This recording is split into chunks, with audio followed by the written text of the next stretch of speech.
حبايب قلبي عاملين ايه؟ والله العظيم الطبخه دي ما كانت في بالي خالص، بس انا لقيت عندي لحمه مسلوقه ولقيت عندي عيش ناشف كنت خبزاه، فقلت اعمل لهم شويه فته كده ورز ابيض، فقلت اعمل لهم شويه فته كده على المشي.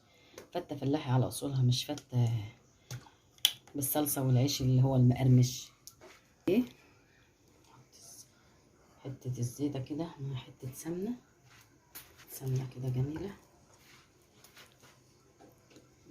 ودي البصله،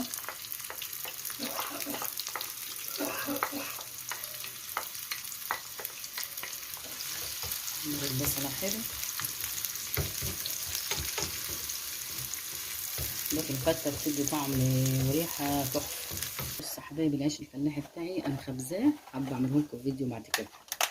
بسم الله الرحمن الرحيم. نكسر العيش كده بدل البصلة ما تحمر بس كده.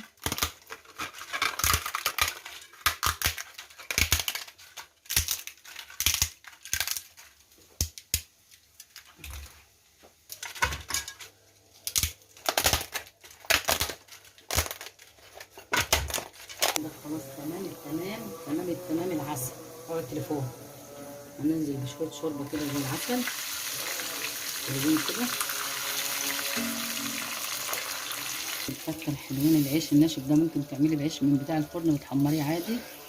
وننزل كده، بسم الله ما شاء الله. هي دي الفتة اللي على أصولها، مش أي حد بياكلها ومش أي حد بيعملها.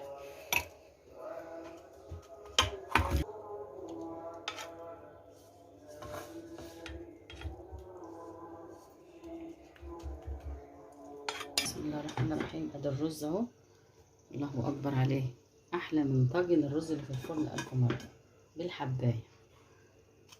بسم الله ما شاء الله تبارك الله ولا قوه الا بالله. كده ابقى اعمله لكم مره ان شاء الله.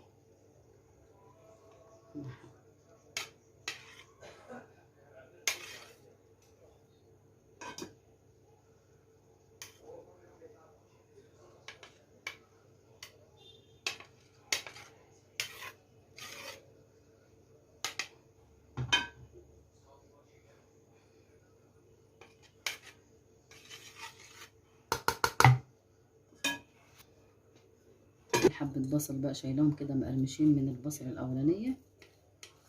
ايه رايكم بقى في الشغل العالي بتاع الفته اللي على اصولها؟ بسم الله ما شاء الله تبارك الله ولا قوه الا بالله.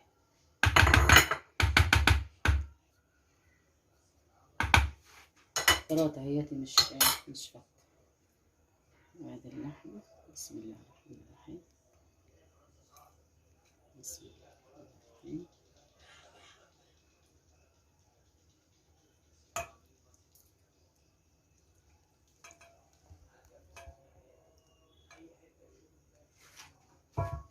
ايه رأيكم بقى؟ حابة ايه رأيكم، تستاهل المغامرة ولا لا؟ والله ما كانت على البال ولا على النية. بسم الله ما شاء الله تبارك الله. انا والشيف على حياتي.